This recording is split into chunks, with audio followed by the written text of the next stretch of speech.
یه چمدون معمولی در قسمت بار هواپیما. یک تایمر که ثانیه ها رو میشمرد. و بعد یکی از مرگبارترین انفجارهای هوایی تاریخ.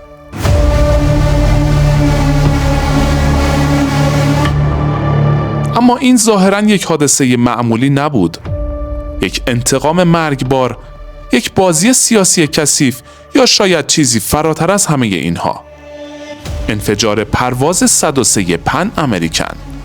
راز این جنایت و مقصرین اصلی اون بعد از 37 سال همچنان در حاله ای از ابهامه.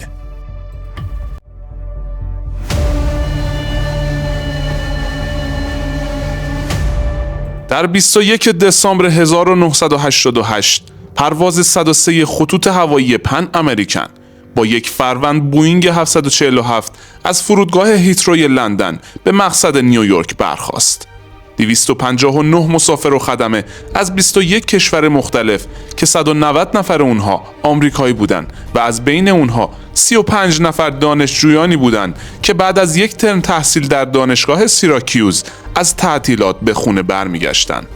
کمتر از 40 دقیقه از پرواز گذشته بود که هواپیما بر فراز شهر لاکربی اسکاتلند منفجر شد و همه سرنشینان هواپیما کشته شدند. چون لاشه هواپیما روی منطقه مسکونی سقوط کرد، 11 شهروند اسکاتلندی هم جون خودشون را از دست دادن تا تعداد کشته ها به 270 تن برسه. از همون ابتدا مقامات اعلام کردند که این یک حادثه تصادفی نبوده و احتمالاً رد پایی از یک عملیات تروریستی در این سانحه وجود داره. این یکی از مرگبارترین اقدامات تروریستی هوایی در جهان تا قبل از حادثه 11 سپتامبر و یکی از بزرگترین و پیچیده ترین اقدامات تروریستی بین المللی بود که تاکنون توسط FBI بررسی شده. و جالبه بدونید از ابتدا یکی از گمان زنی ها این بود که ایران در این جنایت نقش داشته. اما چرا و این فرضیه چقدر واقعی به نظر می رسید؟ پیشنهاد می کنم تا انتهای این ویدیو همراه من باشید تا به این سوالات پاسخ بدیم. انفجار هواپیما در ارتفاع 10,000 متری باعث پراکنده شدن لاشه‌ای 319 تنی از هواپیما در مساحتی بیش از 2000 کیلومتر مربع شده بود و بزرگترین صحنه جنایت را ایجاد کرده بود که بررسی اون نیازمند همکاری بین‌المللی بی سابقه ای بود. چرا که بیش از 5000 مأمور شامل بازرسان FBI و مقامات اسکاتلندی کل منطقه رو برای یافتن سرنخ بررسی کردند. همچنین طی سالهای بعد با 10,000 نفر در 16 کشور مختلف بازجویی انجام شد برای پیدا کردن ردی از مجرمین. ایالات متحده آمریکا در کمتر از یک روز بعد از حادثه تحقیقاتش رو آغاز کرد.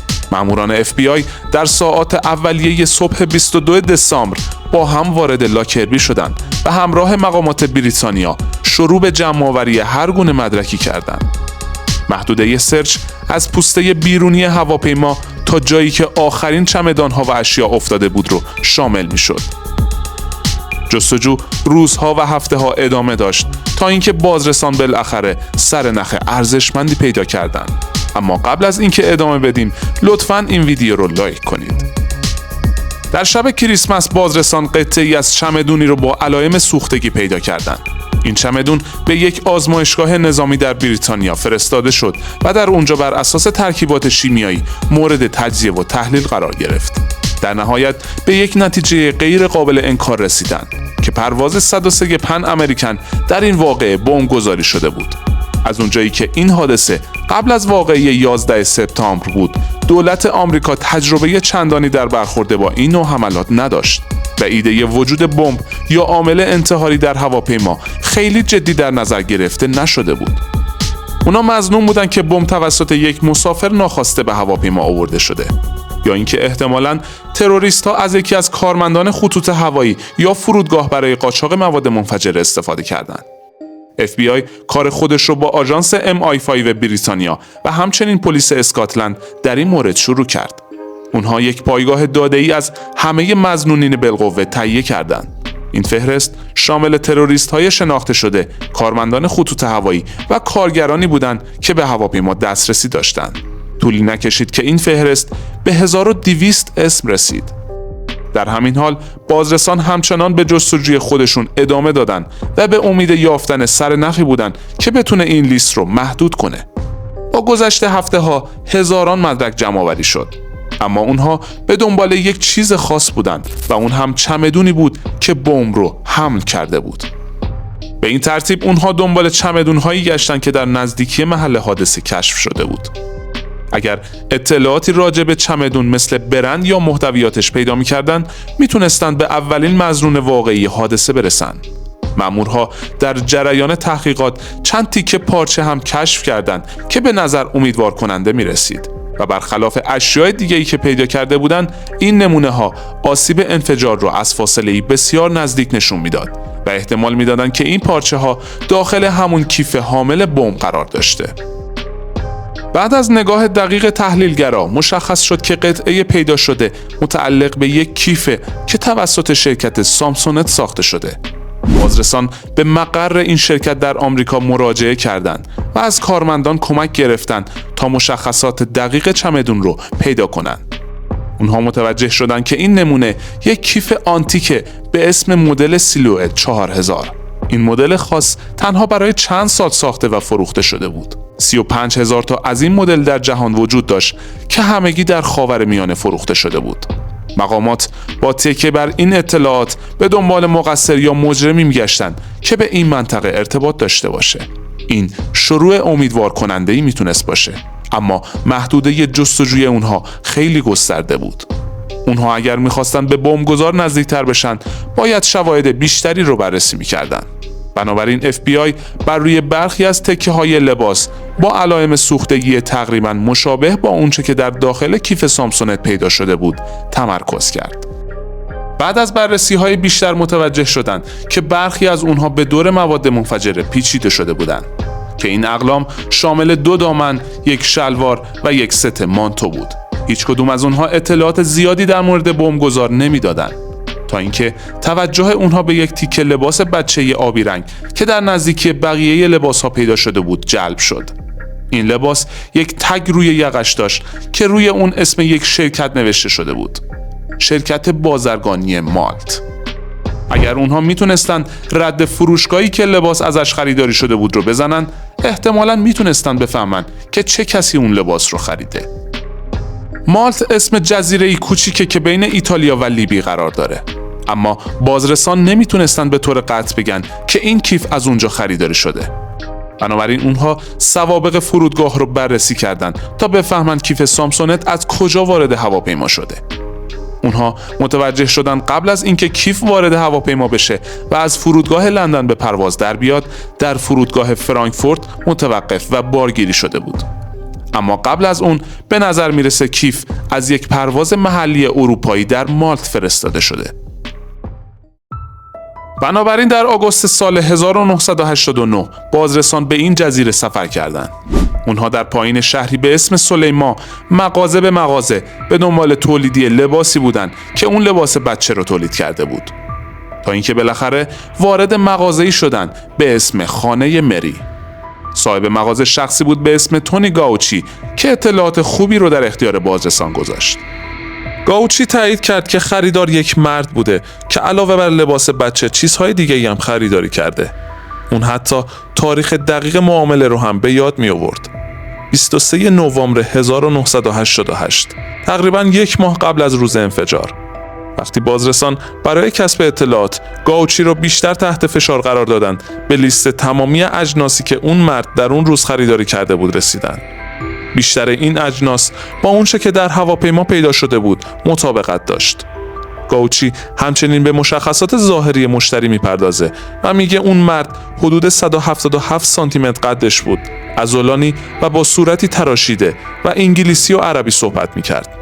به روایت گاوچی این مرد لیبیایی بود. بازرسان بعد از به دست آوردن این جزئیات خاص احساس کردند خیلی به مظنون نزدیکتر شدند. از نظر مقامات آمریکایی اگر یک لیبیایی بمب رو کار گذاشته باشه، پس بدون شک این یک اقدام تروریستی بوده. البته از فرضیات دیگه‌ای که مطرح میشد این بود که لیبی در صورت نقش داشتن در این بمبگذاری احتمالاً حکم سپر رو داشته و رد اصلی این جنایت در واقع به ایران میرسه. اون هم به دلایلی که در انتهای این ویدیو بررسی خواهیم کرد. پس همچنان تا انتها همراه من باشید. معمر قذافی از سال 1969 لیبی رو از نفوذ غرب دور کرد و با سیاست‌های ملی‌گرایانه شرکت‌های نفتی خارجی رو ملی کرد. این اقدام باعث شد آمریکا اون رو تهدیدی برای منافعش بدونه و تنش‌ها بین دو کشور بالا بگیره. در سال 1979 آمریکا لیبی رو به عنوان کشور حامی تروریسم معرفی کرد و در سال 1986 پس از بمبگذاری لیبیایی‌ها در یک کلوب شبانه در برلین که محل تجمع سربازان آمریکایی بود، آمریکا به شهرهای طرابلس و بنغازی حمله هوایی کرد. با روی کار اومدن بوش پدر در سال 1989 فرضیه‌ای مطرح شد که انفجار پرواز 103 پن امریکن میتونه انتقامی از این حملات باشه. برای اثبات این فرضیه، رابرت مولر، معاون دادستان کل آمریکا، مأمور پیگیری پرونده شد. مولر میدونست که شهادت تونی گاوچی برای اثبات جرم کافی نیست. بنابراین به دنبال مدرکی محکم‌تر بود. در نهایت محققان یک قطعه مدار الکترونیکی رو از بمب پیدا کردند که داخل یک ضبط توشیبا جاسازی شده بود. بررسی ها نشون داد که این برد مدار مشابه نمونه‌ای بود که چند سال قبل در یک بمب دیگه در آفریقا توقیف شده بود. بمبی که توسط عوامل اطلاعاتی لیبی ساخته شده بود. در ادامه تحقیقات FBI به فردی با نام مشابه یک مأمور سابق اطلاعاتی لیبیایی در مالت رسید که 2 ماه قبل از حمله کشور را ترک کرده بود. اما این شواهد برای دستگیری کافی نبود و تحقیقات ادامه پیدا کرد. با ادامه تحقیقات و بررسی شواهد و مدارک، نام 2 مأمور اطلاعاتی لیبیایی به عنوان عاملان اصلی این حمله مطرح شد: عبدالباسط علی المقرهی، افسر اطلاعاتی لیبی، و لامین خلیفه فهیمه، مدیر دفتر لیبی در فرودگاه مالت. اما لیبی حاضر نمیشد اونها رو تحویل بده تا اینکه در سال 1992 شورای امنیت سازمان ملل تحریم‌های شدیدی علیه لیبی اعمال کرد که باعث فشار اقتصادی زیادی بر این کشور شد. در نهایت قذافی در سال 1999 توافق کرد که متهمان در دادگاهی ویژه در هلند تحت قوانین اسکاتلند محاکمه بشن. در سال 2001 عبدالباسط المقرهی، افسر اطلاعاتی دولت لیبی، در دادگاه به قتل 270 نفر متهم و به حبس ابد محکوم و سپس به اسکاتلند منتقل و زندانی شد. متهم ردیف دوم یعنی لامن خلیفه نیز تبرئه شد. سال 2003 لیبی علیرغم انکار دخالت مستقیم در این حادثه 2.7 میلیارد دلار غرامت به خانواده قربانیان پرداخت کرد. در سال 2009 المقرهی به دلیل ابتلا به سرطان از زندان آزاد شد و به لیبی بازگشت. ولی 3 سال بعد یعنی در سال 2012 درگذشت. اما همچنان بحث‌های زیادی درباره نقش واقعی او در این ماجرا وجود داره. برخی معتقدند که او قربانی یک سناریوی سیاسی شده بود و گروه‌های دیگری از جمله ایران یا گروه‌های فلسطینی پشت این حمله بودند. مثلا در سال 2014 شبکه الجزیره مستندی رو پخش کرد که در اون برخی منابع اطلاعاتی ادعا می‌کردند که بعد از انهدام و سرنگونی هواپیمای مسافربری ایران ایر توسط ناو آمریکایی وینسنس در سال 1367 و کشته شدن تمامی 290 سرنشین اون، آیت الله خمینی شخصا دستور این بمبگذاری رو صادر کرده تا یه جورایی از آمریکا انتقام گرفته باشه. که خب درستی این ادعا تاکنون در حالی از ابهام قرار داشته. نظر شما چیه؟ آیا این فرضیه میتونه حقیقت داشته باشه یا این پرونده رازهای پنهان دیگه ای داره؟ نظراتتون رو حتما توی کامنت ها بنویسین.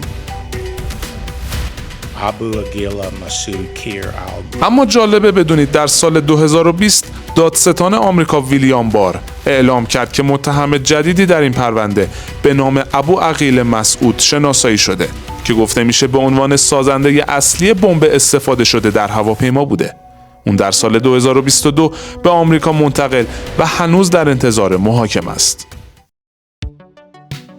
انفجار پرواز 103 پن امریکن بر فراز لاکربی یکی از مرگبارترین حملات تروریستی تاریخ بود که امنیت پروازها رو تغییر داد و فشار جهانی علیه تروریسم رو افزایش داد. اما سوالات بی جواب زیادی هنوز باقی موندن. آیا لیبی تنها عامل این حمله بود یا کشورهای دیگه‌ای هم در این ماجرا دست داشتند؟ آیا میشه گفت المقرهی بیگناه بود و در واقع به عنوان یک عامل پوششی قربانی سیاست شد؟ ممنونم که مثل همیشه تا انتها با من همراه بودین. لطفاً کانال رو سابسکرایب و زنگوله رو هم بزنید تا ویدیوهای جدید رو از دست ندین.